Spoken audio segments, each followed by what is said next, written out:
मागच्या भागात आपण पाहिले की रोनित जबरदस्ती श्रेयासोबत लग्न करत होता। श्रेया मांडवामध्ये बसलेली होती। तिला आतून खूप भीती वाटत होती। मंत्र म्हटले जात होते तसा तिच्या हृदयाचा ठोका देखील वेगाने धडकत होता। श्रेया डोळ्यात पाणी आणून हळू आवाजात म्हणते, आरवजी तुम्ही कुठे आहात? प्लीज मला तुमची गरज आहे। तिचे एवढे बोलणे झाले तेवढ्यात तिथले वातावरण आपोआप बदलायला लागतं। बाहेर खूप गाड्या थांबण्याचा आवाज येतो। रोनितचे काही माणसं आवाज ऐकून बाहेर जातात पण परत येत नाहीत। हे पाहून रोनित आपल्या एका गार्डला सांगतो, जाऊन पहा बाहेर कोण आला आहे। रोनितचा गार्ड त्याचा आदेश ऐकून बाहेर जातो पण लगेचच गोळीबाराचा आवाज येतो आणि तो गार्डही परत येत नाही। हे पाहून रोनित चिडून म्हणतो, इथे काय चाललं आहे?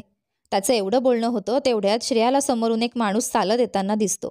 त्या माणसाचा रुबाब आणि व्यक्तिमत्व पाहून सगळं वातावरण शांत होतं। श्रेया आश्चर्याने त्या माणसाकडे पाहत होती। ती स्वतःशीच म्हणते, हे कसं शक्य आहे? म्हणजे ते खरंच आले आहेत? तो माणूस चिडलेल्या नजरेने रोनितकडे पाहत होता। रोनितचे गार्ड त्या माणसाला अडवायला पुढे येतात। तेवढ्यात त्या माणसामागून खूप सारे गार्ड्स येऊ लागतात। रोनितचे गार्ड त्या गार्डच्या मोठ्या संख्येने घाबरून जागच्या जागीच थबकतात। त्या माणसाचे गार्ड रोनितच्या गार्डांना चारही बाजूने घेरून त्यांच्या डोक्यावर बंदुका ठेवतात। तो माणूस श्रेयाकडे येतो। श्रेया जी मांडवामध्ये आश्चर्यचकित बसलेली असते त्याला पाहून लगेच उभी राहते। तो माणूस तिच्या कमरेला हात घालून तिला जवळ ओढतो आणि तिला आपल्या मिठीत घेतो। त्या माणसाने चेहऱ्यावर मास्क लावलेला असतो। श्रेया जेव्हा त्या माणसाच्या मिठीत जाते तेव्हा तिला जाणवतं की त्याच्या मिठीपेक्षा सुरक्षित जागा दुसरी कुठलीही असू शकत नाही। तिला वाटतं की ती आता जगातील सर्वात सुरक्षित हातांमध्ये आहे। श्रेया आपले डोकं वर करून त्या माणसाकडे पाहते। तो माणूसही श्रेयाच्या डोळ्यात पाहत होता। श्रेयाचे डोळे पाण्याने भरलेले असतात। ती रडत म्हणते, आरवजी तुम्ही आलात? मी तुमचीच वाट पाहत होते। आरव तिचे अश्रू पुसत म्हणतो, श्रेया तुला माहिती आहे ना, मी तुझ्या डोळ्यात अश्रू पाहू शकत नाही आणि ज्यामुळे तुझे डोळे ओले झाले आहेत त्याला मी आता रक्ताच्या अश्रूंनी रडवीन। एवढं बोलून तो रोनितकडे चिडून पाहतो। रोनित तर आरवचे नाव ऐकून घाबरून थरथरत होता। आरव मग आपला मास्क काढतो। श्रेया आरवला म्हणते, आरवजी तुम्हाला माहिती आहे का, हा मला जबरदस्ती इथे घेऊन आला। याने मला ब्लॅकमेल केले आणि जेव्हा मी याला सांगितलं की मी तुमची पत्नी आहे तेव्हा याने माझी खिल्ली उडवली आणि मला चापटही मारली। आरव हे सगळं ऐकून संतापाने आपली मूठ घट्ट आवळतो आणि रोनितच्या तोंडावर एक जोरदार घुसा मारतो। तो घुसा इतका जबरदस्त असतो की रोनित थेट जमिनीवर कोसळतो आणि त्याच्या तोंडातून रक्ताचा फवारा उडतो। तिथे श्रेयाचा भाऊ सुशांतही आरवला पाहून खूपच आश्चर्यचकित होतो। त्याने आजवर आरवचे नावच ऐकले होते पण आज त्याला प्रथमच आपल्या डोळ्यांसमोर पाहत होता। जानकीबाई सुशांतला विचारतात, सुशांत हा कोण आहे? सुशांत आरवकडे पाहत म्हणतो, आई हा आरव प्रतापसिंग आहे, मुंबईचा प्रसिद्ध उद्योगपती। याचा व्यवसाय इतर शहरांमध्येही पसरलेला आहे आणि मी याच्याबद्दल हेही ऐकलं आहे की हा कधीही आपल्या शत्रूंना माफ करत नाही तर त्यांना मृत्यूपेक्षाही वाईट शिक्षा देतो आणि त्याच्या शिक्षा खूपच वेदनादायक असतात। जानकीबाई आणि नीलम हे ऐकून थोड्याशा घाबरतात। जानकीबाई म्हणतात, पण हा इथे का आला आहे आणि श्रेयाशी याचं काय नातं आहे? सुशांत म्हणतो, माझं मला काहीच कळत नाही। रोनितले आपला एक हात गालावर ठेवला होता। तो डगमगत उभा राहतो आणि आरवसमोर हात जोडून म्हणतो, सर मला माफ करा, मला खरंच माहीत नव्हतं की ती तुमची बायको आहे। माझ्याकडून खूप मोठी चूक झाली आहे, प्लीज मला माफ करा। आरव त्याची कॉलर पकडून त्याच्या डोळ्यात पाहत रागाने म्हणतो, जेव्हा श्रेयाने तुला सांगितलं की ती माझी बायको आहे तेव्हा तू तिचं म्हणणं का मान्य केलं नाहीस? त्यावेळी तिची माफी मागून तिला आणि तिच्या कुटुंबाला सोडलं असतं, पण नाही, तू तिची खिल्ली उडवलीस आणि तिच्यावर हात देखील उचललास। तुला वाटतं का की मी तुला आता माफ करीन? आता पहा मी तुला काय शिक्षा देतो। एवढं बोलून आरव त्याच्या पोटात एक लाथ मारतो ज्यामुळे रोनित पुन्हा जमिनीवर कोसळतो। आरव त्याचा एक हात पकडून मागे वळवत म्हणतो, कोणता हात उचलला होता? हा का दुसरा हात पकडून की हा? एवढं बोलून तो त्याचे दोन्ही हात मागे वळवून मोडतो आणि हाडं तुटण्याचा आवाज येतो। रोनित वेदनेने आरडाओरडा करतो। रोनितचे गार्ड हे सगळं घाबरून पाहत असतात। त्यांना आपल्या आयुष्याची भीती वाटत असते। आरव नंतर जडत्या हवनकुंडातून एक जडते लाकूड उचलतो आणि म्हणतो, लग्न करशील तेही आरव प्रतापसिंगच्या बायकोशी? थांब, मीच तुझं लग्न लावतो। एवढं बोलून तो जडतं लाकूड रोनितच्या प्रायव्हेट पार्टवर फेकतो ज्यामुळे तो भाग जळायला लागतो। रोनित वेदनेने जोरजोराने किंचाळतो। हे पाहून श्रेया लगेच आपल्या कुटुंबाजवळ पळून जाते। रोनितच्या माणसांची अवस्था अगोदरच वाईट झालेली असते। आरव मग गन काढून रोनितकडे पॉइंट करत म्हणतो, आता तुला जगण्याचा काही हक्क नाही। आता मी तुला तुझ्या वाईट कर्मांपासून कायमचा मुक्त करतो। एवढं बोलून तो गनच्या सगळ्या गोळ्या रोनितच्या छातीत झाडतो। काही सेकंदातच रोनित मरतो। हे पाहून नीलम सुशांतला मिठी मारते तर श्रेया आणि जानकीबाई हे पाहून खूपच घाबरतात। आरव नंतर श्रेयाकडे जातो। श्रेया त्याच्याकडेच पाहत असते। आरव तिचा हात पकडतो, तिला जवळ ओढतो आणि एका झटक्यात तिला मिठीत घेतो। त्याच्या अचानक असं करण्याने श्रेया चकित होते तिचे कुटुंबही आश्चर्याने आरव आणि श्रेयाकडे पाहत असतात. जानकीबाई आरवला विचारतात, तू कोण आहेस आणि अशा प्रकारे माझ्या मुलीला मिठी मारण्याचा अर्थ काय आहे? श्रेया जानकीबाईंचा आवाज ऐकून आरवपासून दूर जाण्याचा प्रयत्न करते, पण आरव तिचे ऐकणार कुठे होता. त्याने तिला अजूनच घट्ट पकडून ठेवलेलं असतं. श्रेयाला खूप लाज वाटत होती, कारण तिचे कुटुंब तिथेच उपस्थित होते. श्रेया हळू आवाजात म्हणते, आरवजी सोडा ना. आरव म्हणतो, नाही, मी नाही सोडणार. इतक्या दिवसानंतर मी तुझ्या भेटीसाठी आलो आहे आणि तू म्हणतेस की मी तुला सोडू? अजिबात नाही. श्रेयाचे गाल लाजेने लाल झाले होते. ती आरवच्या मिठीतून सुटण्याचा प्रयत्न करत होती. शेवटी ती आरवच्या कमरेवर पिंच करते. आरव तिच्याकडे चिडून पाहतो आणि श्रेया त्याच्यापासून दूर होण्याचा प्रयत्न करते, पण आरव पुन्हा तिच्या कमरेला पकडतो आणि तिला जवळ ओढतो. जानकीबाई, नीलम आणि सुशांत हे सगळं खूप वेळ पाहत असतात. श्रेयाची नजर खाली झुकलेली होती. तिची हिंमत होत नव्हती की ती आपल्या कुटुंबाच्या नजरेला नजर देईल. आरव जानकीदेवींना म्हणतो, मी माझ्या बायकोला मिठी मारत आहे आणि मला असं वाटत नाही की त्यासाठी मला कोणाची परवानगी घ्यावी लागेल. ती आधी माझी बायको आहे, नंतर तुमची मुलगी. जानकीबाई हे ऐकून आश्चर्याने आरव आणि श्रेयाकडे पाहत राहतात. सुशांत श्रेयाला विचारतो, श्रेया, हे खरं आहे का? तू आरव प्रताप सिंगची पत्नी आहेस? सुशांतला अजूनही विश्वास बसत नव्हता. श्रेया नजर खाली झुकवत हळू आवाजात मान हलवते. आरवने अजूनही आपला एक हात तिच्या कमरेवर ठेवलेला असतो आणि तिला स्वतःशी घट्ट पकडून ठेवलेलं असतं. त्याला तिला एक मिनिटही दूर करायचं नव्हतं. जानकीबाई जेव्हा हे ऐकतात तेव्हा ते आश्चर्याने म्हणतात, पण तुझं लग्न कधी झालं श्रेया? आणि आम्हाला याबद्दल काही का कळलं नाही? तुला तर आम्ही शिक्षणासाठी पाठवलं होतं, मग तू लग्न कसं केलं? श्रेया जानकीबाईंकडे पाहते आणि आरवचा हात आपल्या कमरेवरून हटवू लागते. आरव रागाने म्हणतो, नाही. श्रेया म्हणते, प्लीज आरव, मला आईला समजावू द्या, मग मी तुमच्यासोबत जायला तयार आहे. आरव तिचे ऐकून तिला सोडतो. श्रेया जानकीबाई जवळ येते, त्यांच्यासमोर गुडघ्यावर बसते आणि त्यांना सगळं सांगते की तिचे आणि आरवचे लग्न कसे झाले होते. जानकीबाई, नीलम आणि सुशांत हे ऐकून हैराण होतात. नीलम म्हणते, म्हणूनच त्या मॉलच्या मॅनेजरने तुला मॅडम म्हटलं होतं. तो कार्ड जो तू मॅनेजरला दाखवलास त्यानंतर त्याने आम्हाला बिलसुद्धा घेतले नाही आणि आम्हाला बाहेर सोडायला आला होता. त्या पोलीसवाल्याला तू निलंबित केलं होतं. याचा अर्थ हे सगळं आरव करत होते. श्रेया हळू आवाजात म्हणते, हो वहिनी, मी आरवजींचे दिलेले कार्ड मॉल मॅनेजरला दाखवले होते आणि त्या पोलीसवाल्याला निलंबित करण्यात आरवजींचाच हात होता. मी त्यांना फोन केला होता आणि जेव्हा भाऊला हॉस्पिटलमध्ये दाखल करण्यात आलं तेव्हा आधीच डॉक्टरांची टीम तयार होती. हेही आरवजींनीच केलं होतं. जानकीबाई म्हणतात, पण मी हे लग्न मान्य करणार नाही, कारण लग्न हे फक्त दोन लोकांची गोष्ट नसून दोन कुटुंबाचाही बंधन असतो आणि आम्हाला तर काहीच माहिती नव्हतं. इथपर्यंत की श्रेयाने सांगितलं की तिचे लग्न चुकून झाले आहे, तर मी हे लग्न मान्य करणार नाही. आरव जानकीजींच्या बोलण्यावर रागाने म्हणतो, तुम्हाला मान्य असो वा नसो, मला काहीही फरक पडत नाही. श्रेया माझी पत्नी आहे आणि हे सत्य आहे. बाकी तुम्ही किंवा जग काय विचार करते याचे मला काहीही घेणं देणं नाही. तो श्रेयाचा हात पकडून म्हणतो, चल निघूया आता. श्रेया म्हणते, कुठे? आरव म्हणतो, आपल्या घरी. आणखी कुठे? श्रेया म्हणते, पण माझं कुटुंब. आरव म्हणतो, त्यांची काळजी करू नकोस. माझी माणसं त्यांना घरी पोहोचवतील. आता तू माझ्यासोबत येतेस. मला यापुढे काही ऐकायचं नाही. हे बोलून आरव तिला तिथून नेत असतो. सुशांत तिच्या मागे आवाज देतो तेव्हा आरवचा माणूस विक्रम त्यांच्यासमोर येतो आणि म्हणतो, मॅडम आता सरांसोबत जात आहेत. त्यांना आवाज दिल्याने काही फायदा होणार नाही. जर भेटायचं असेल तर तुम्ही आज संध्याकाळी मेन्शनमध्ये येऊ शकता. हे बोलून विक्रम तिथून निघून जातो. सुशांत, नीलम आणि जानकीजी गाडीत बसून घरी जातात. आरव श्रेयाला घेऊन मॅन्शनमध्ये पोहोचतो. श्रेया मॅन्शनमध्ये पाहत असते. आरव गाडीतून उतरत तिला दरवाजा उघडून बाहेर काढतो. श्रेया बाहेर येऊन मॅन्शनला नीट पाहते. आरव तिचा हात धरून तिला आत नेतो. आत एक नोकराणी असते.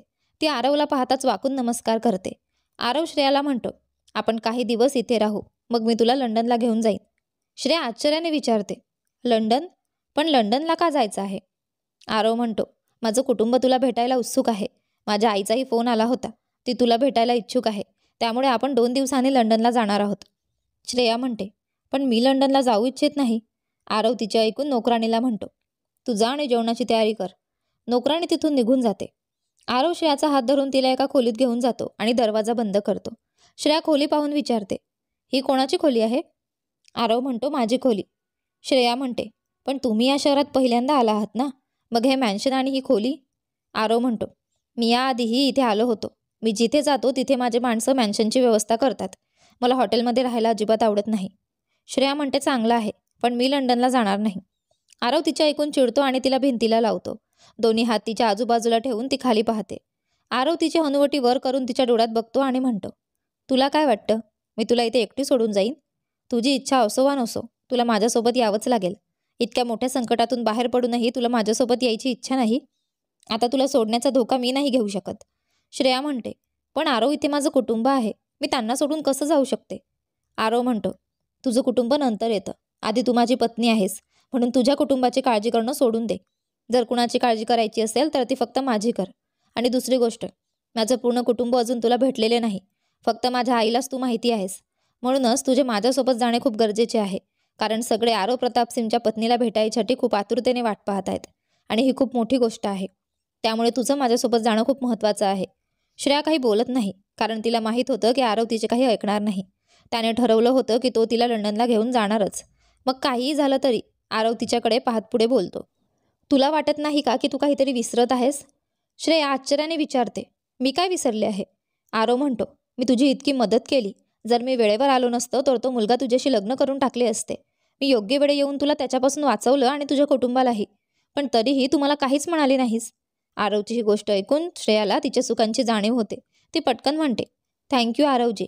जर तुम्ही वेळेवर आले नसते तर देव जाणे काय झालं असतं. आरव म्हणतो, फक्त थँक्यू म्हणणार आहेस? श्रेया म्हणते, हो तर आणखी काय म्हणू? आरव म्हणतो, फक्त थँक्यू. तुला असं नाही वाटत का की मला तुझ्या ओठांवर किस करायला पाहिजे? आरवचे हे बोलणे ऐकून श्रेया लाजेने लाल होते. तिचे कानही गरम होतात. आरव तिच्या चेहऱ्याकडे पाहून हलकं असतो.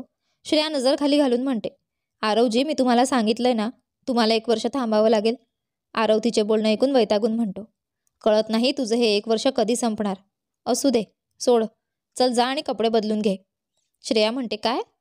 आरव म्हणतो, मी म्हटलं जा कपडे बदल. दिवसभर नवरीच्या पेहरावातच राहणार आहेस का? श्रेया आपल्या कपड्यांकडे पाहत म्हणते, पण मी काय करू? माझ्याकडे इथे कपडे नाहीत. जर घरी गेले असते तर माझे कपडे होते. पण तुम्ही मला सरळ इथेच घेऊन आलात. आता इथे काय घालू? आरव तिचा हात धरून तिला अलमारीजवळ आणतो आणि अलमारी उघडून म्हणतो, यामध्ये कपडे ठेवले आहेत. तुला हवे ते घालू शकतेस. श्रेया त्या कपड्यांकडे पाहते. सगळे वेगवेगळ्या ब्रँड्सचे महागडे कपडे आधीच तिथे ठेवलेले असतात. श्रेया ते कपडे पाहून आश्चर्याने आरवकडे पाहते. आरव तिच्याकडे पाहून डोळ्यांनी इशारा करतो. श्रेया मान हलवून एक ड्रेस घेते आणि क्लोसेटमध्ये बदलायला जाते. थोड्या वेळाने ती कपडे बदलून बाहेर येते आणि बघते की आरव खोलीत नाही. श्रेया मग बाथरूमचे दार उघडते आणि आत जाते. पण आतले दृश्य पाहून ती ओरडते, कारण आरव बाथटबमध्ये कपड्यांशिवाय बसलेला असतो. श्रेया त्याला पाहून पटकन आपले डोळे बंद करते आणि मागे वळून रागाने म्हणते, आरवजी, तुम्ही किती निर्लज्ज आहात. बाथरूम उघडं ठेवून असं कोण अंघोळ करतं? आणि तुमच्या अंगावर एकही कपडा नाही. जर कोणी आलं असतं तर? आरव तिच्या बोलण्याचे काही उत्तर देत नाही. श्रेया मग आपले डोळे उघडते, पण तिची हिंमत होत नाही की ती त्याच्याकडे वळून पाहिल. ती तसंच बोलते, काय झालं आरवजी? तुम्ही उत्तर का देत नाही? आरव म्हणतो, आधी माझ्याकडे बघ. तू माझ्याकडे पाठ करून उभी आहेस, म्हणून मी तुला उत्तर देत नाही. मला काही बोलायचं असेल तर माझ्याकडे पाहून बोल. श्रेया रागाने म्हणते, मला काही बोलायचं नाहीये. इतकं बोलून ती बाथरूमच्या बाहेर जायला लागते. पण तेवढ्यात आरव तिचा हात पकडतो आणि तिला जवळ ओढतो, ज्यामुळे श्रेया त्याच्या बाहुपाशात येते. आरवचे संपूर्ण शरीर ओले असते आणि तो खूप हॉट दिसत असतो. आरवच्या इतक्या जवळ आल्यामुळे श्रेयाचे हृदय जोरात धडधडायला लागते. त्याच्या शरीरातून येणारा मंद सुगंध श्रेयाला मोहात टाकतो. श्रेया आपले डोळे बंद करते. आरव तिच्या चेहऱ्याकडे पाहून स्मित करतो. तो तिचा हात पकडून आपल्या छातीवर ठेवतो आणि म्हणतो, घे, मनसोक्त मला स्पर्श कर. तुला छान वाटेल, कारण मी फक्त आणि फक्त तुझाच आहे. मी स्वतःला तुझ्या हवाली करतो. तू माझ्यासोबत जे काही करू इच्छितेस ते करू शकतेस. मी तुला थांबवणार नाही. तू हवं तर माझा फायदा घेऊ शकतेस. आरवचे बोलणं ऐकून श्रेयाचे कान गरम झाले आणि ती लाजेने डोळे खाली करते. आरव मग तिच्या कानाचे चुंबन घेऊ लागतो. श्रेया लाजते आणि बाहेर जायला लागली. पण आरव तिचा हात धरतो आणि तिला त्याच्याकडे खेचतो. तिला जवळ ओढतो आणि मग तिला शावर खाली उभे करतो आणि शावर चालू करतो. श्रेया आरवच्या डोळ्यात पाहते. तिला आरवच्या डोळ्यात स्वतःबद्दलचे अपार प्रेम दिसते. ती लाजून मागे वळते. हे पाहून आरव मागून तिच्या ड्रेसची चेन उघडू लागतो. आरवने हे करता श्रेयाने तिचे दोन्ही हात समोरच्या भिंतीवर टेकवले आणि हळूच म्हणाली, आरवजी, तुम्ही काय करताय? तुम्ही म्हणाला होता की तुम्ही 1 वर्ष वाट बघाल. आरव श्रेयाच्या हनुवटीवर डोकं ठेवतो आणि तिच्या कानात ओठ ठेवतो आणि हळुवारपणे बोलतो, काळजी करू नकोस. मी फक्त तुझे चुंबन घेईन. मी यापेक्षा जास्त काही करणार नाही. मला माझी आठवण आहे. प्रॉमिस, तुझ्या परवानगीशिवाय मी काही करणार नाही. असे म्हणत त्याने मागून तिच्या ड्रेसची साखळी पूर्णपणे उघडली. आता त्याला श्रेयाची पाठ स्पष्ट दिसत होती. ती डोळे बंद करते. आरव हसतो आणि केसांचा एक पट्टा घेऊन तिचे केस पुढे सरकवतो आणि त्यावर ओठ ठेवून तिचे चुंबन घेऊ लागतो. शावरचे पाणी दोघांनाही ओले करत होते. ती त्याच्या जवळ जाण्याने स्वतःला संकुचित करीत होती. श्रेया हळूहळू हसत हसत आरवकडे पाहते. या दोघांच्या हृदयाचा ठोका खूप वेगाने चालला होता. आरव तिचा चेहरा चुंबन घेत होता. कधी तिच्या मानेवर चुंबन घेत होता, कधी कधी तिच्या केसांना चुंबन देत होता. आरव पुन्हा तिला मागे वळून तिच्या पाठीवर चुंबन घेण्यास सुरुवात करतो. श्रेया तिचे डोळे बंद करते. आरवच्या हृदयाचा ठोका त्याच्या पाठीवर जाणवला होता आणि आरवसुद्धा श्रेयाच्या हृदयाच्या ठोक्याबद्दल स्पष्टपणे ऐकत होता. दोघांनीही एकमेकांच्या भावनांमध्ये पूर्णपणे बुडवले होते. त्यांचे डोळे मिटून काही काळानंतर श्रेयाने डोळे उघडले आणि आरवकडे वळाली. श्रेयाचा श्वास खूप वेगाने चालू होता. ती हळूहळू डोळे उघडते आणि तिच्या डोळ्यात नशा असलेल्या नजरेने आरवकडे पाहते. तो तिच्या मादक डोळ्यात हरवतो. आरवने पुन्हा श्रेयाचा एक हात धरला आणि त्याचा दुसरा हात तिच्या कमरेवर ठेवला आणि तिला जवळ खेचले. त्यानंतर तो तिच्या ओठांवर त्याच्या ओठांनी चुंबन घेण्यास सुरुवात करतो. श्रेया स्वतःला आरवच्या स्वाधीन करते. तीही आरवचा चेहरा, ओठ चुंबन घेण्यास सुरुवात करते. दोघे एकमेकांना खूप वेळेपर्यंत चुंबित होते, एकमेकात हरवले होते. थोड्या वेळानंतर दोघे खोलीत येतात आणि आरव श्रेयाला मिरर समोर असलेल्या खुर्चीवर बसवतो आणि मग टॉवेलने तिच्या केसांना पुसू लागतो. श्रेया मिररमध्ये आरवला पाहत होती. तिच्या ओठांवर हलके स्मित होते. आता तिला आरव आवडू लागला होता. ती आरवला प्रेम करू लागली होती. आरव देखील श्रेयाकडे पाहून तिला इशारा करतो की काय झालं. श्रेया नाही म्हणून आपलं डोकं हलवते आणि मग आपल्या नजरा खाली घालून हसते. आरवही हसतो. थोड्या वेळानंतर दोघे तयार होऊन खाली जेवायला येतात. घराची नोकराणी जेवण ठेवून निघून जाते. आरव श्रेयाला पाहत राहतो. श्रेया म्हणते, काय झाले? जेवण खा. आरव म्हणतो, नाही, मला तुझ्याच हातांनी खायचे आहे. श्रेया म्हणते, मी का खायला द्यावे? तुम्ही लहान मुलं आहेत का जो मी तुमच्या हातांनी खायला द्यावे?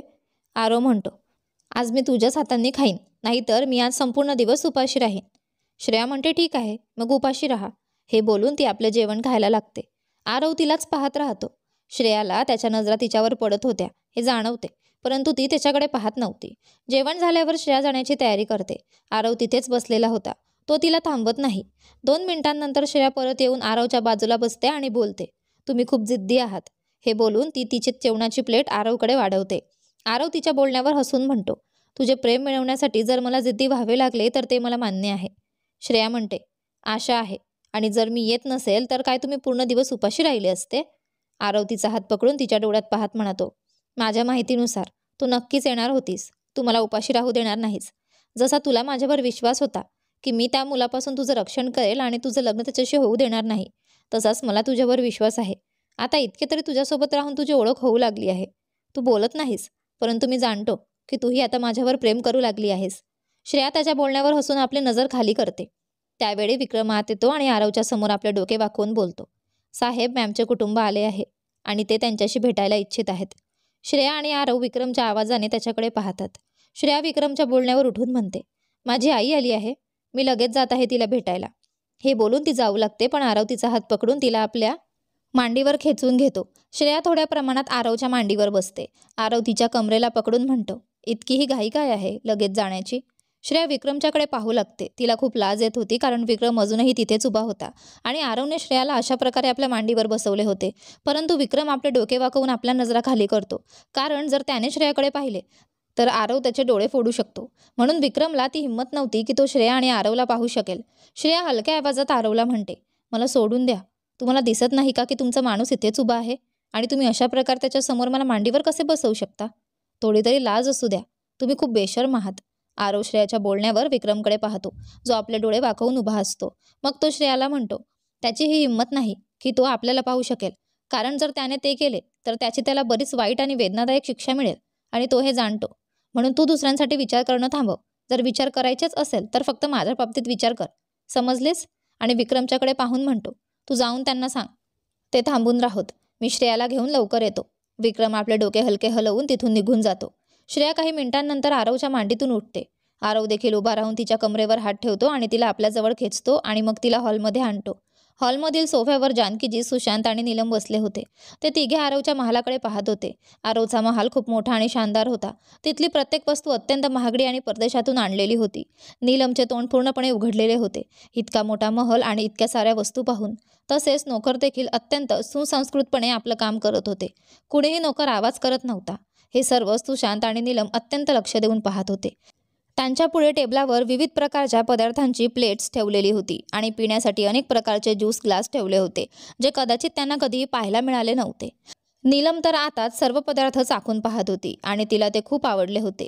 नीलम एक प्लेट उचलते आणि त्यातलं खाणं तोंडात टाकण्यास जात असताना जानकीजी तिला रागाने बोलतात. नीलम, मागच्या 10 मिनिटांपासून तू प्रत्येक गोष्ट खात आहेस. लक्षात ठेव की आपण इथे जेवायला आलेलो नाही. नीलम जानकीजींच्या बोलण्यावर चेहरा वाकडा करत म्हणते, आई हे सगळं खूप टेस्टी आहे. असं खाणं तर मी आयुष्यात कधीही खाल्लं नाही. आणि हा महल किती मोठा आणि सुंदर आहे. काश मी इथे कायमची राहू शकले असते. हे तर माझं स्वप्न आहे आई. असं मोठ्या महालात राहण्याचं, जिथे इतके नोकर असतील आणि कुठलेही काम करायचे नाही. फक्त दिवसभर आरामात बिछाण्यावर पडून राहायचे आणि नोकरांना आवाज देऊन त्यांना सांगायचं. मग एक नोकर येऊन पाय मसाज करेल, दुसरा नोकर जेवण करेल. श्रेया तर किती लकी आहे ना. तिला आरो प्रताप सिंग सारखा पती मिळाला आहे. तिचा पती किती श्रीमंत आहे. सगळी दुनिया त्याला ओळखते आणि सर्व त्याच्यापासून भीत असतात. त्याच्या एका आदेशावर ते पोलिसांना सस्पेंड केलं गेलं होतं.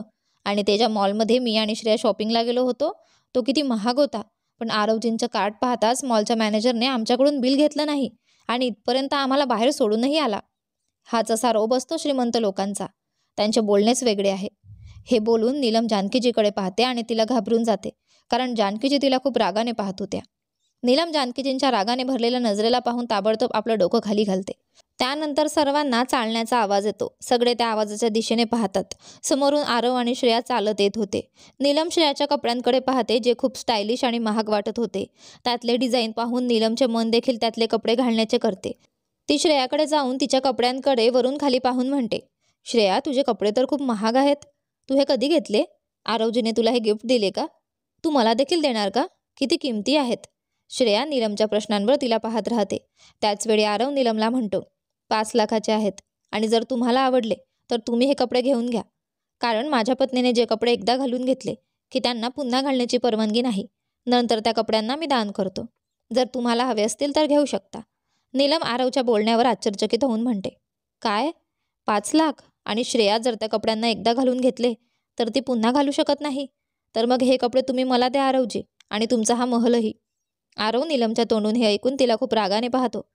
नीलम आरवच्या नजरेला पाहून घाबरते आणि त्यावेळी जानकीची रागाने नीलमला बोलतात, नीलम तुझा मेंदू फिरला आहे का? तू काय बोलते आहेस? तुला हा महल हवा आहे का? सुशांत देखील रागात नीलमला बोलतो, तुझा लोभ कधीच कमी होत नाही, नाही का? जितक्या गोष्टी मी तुझ्यासाठी केल्या आहेत तितक्या तुला कधीच पुरत नाही. नीलम म्हणते, तुम्ही करतच काय आहात? सुशांत तिचे बोलणे ऐकून आपले दात उचलून तिला बोलतो, तू आपल्या रूमला नवीन डिझाईन करायला म्हणालीस तर मी ते केलं. पैसे खर्च केले ना मी, आणि आपलं नवीन घर देखील बनवले. त्यानंतर तुझ्या सगळ्या कपड्यांनी तुझं कपाट भरलेलं आहे.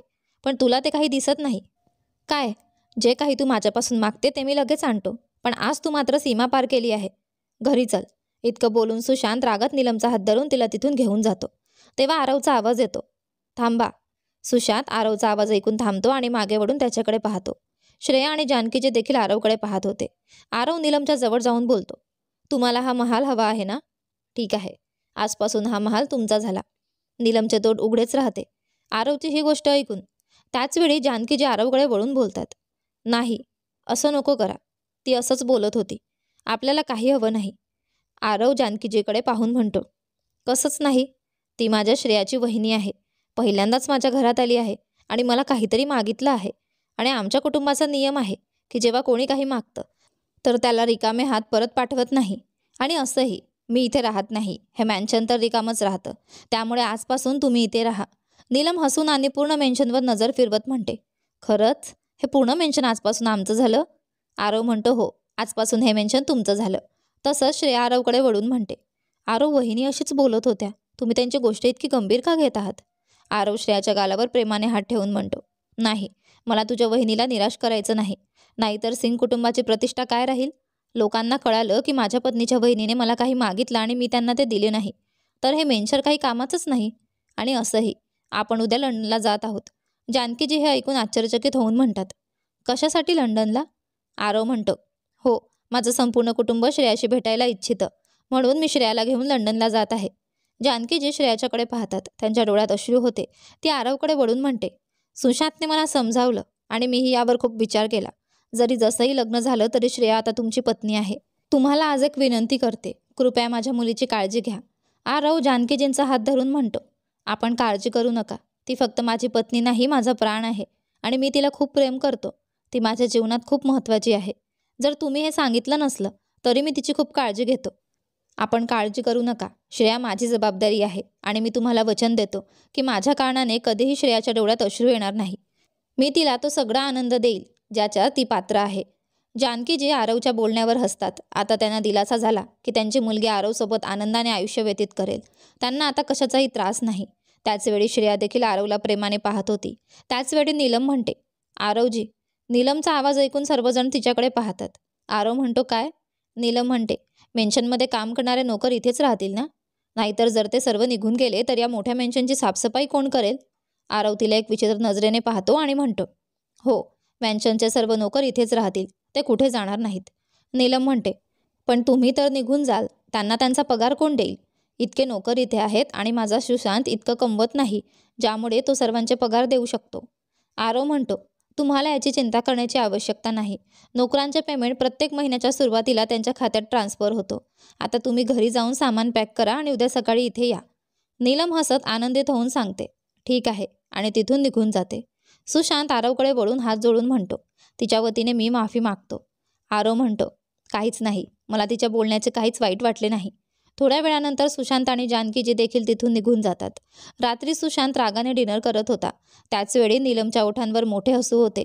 ती सोफ्यावर बसून एक लिस्ट बनवत होती, कारण ती मेन्शनमध्ये पार्टी आयोजित करण्याचा विचार करत होती. सुशांत रागाने बोलतो, तुला लाज नाही का? तुझ्यात जरा देखील लाज नाही का? तुला थोडी कशी लाज वाटली नाही? आज तू काय केलंस? नीलम लिस्ट चेक करत बोलते. लाज कशासाठी? सुशांत म्हणतो, तू आरव सरांकडून त्यांचे मेन्शन मागितले आणि म्हणते लाज कशासाठी? तो माझ्या बहिणीचा पती आहे. जरा तरी लाज बाळगली असतीस. मी काही चूक केली होती का ज्यामुळे तू आरव सरकडून त्यांचे मेन्शन मागितले? तुला माहीत आहे का ते काय विचार करत असतील आपल्याबद्दल? काही नाही. आणि तू पार्टी ठेवणार आहेस. एक गोष्ट ध्यानात ठेव, तू उद्या सकाळी माझ्यासोबत जाऊन आरव सरांकडून माफी मागशील आणि सांगशील की तुला ते मेन्शन नको आहे. समजलीस?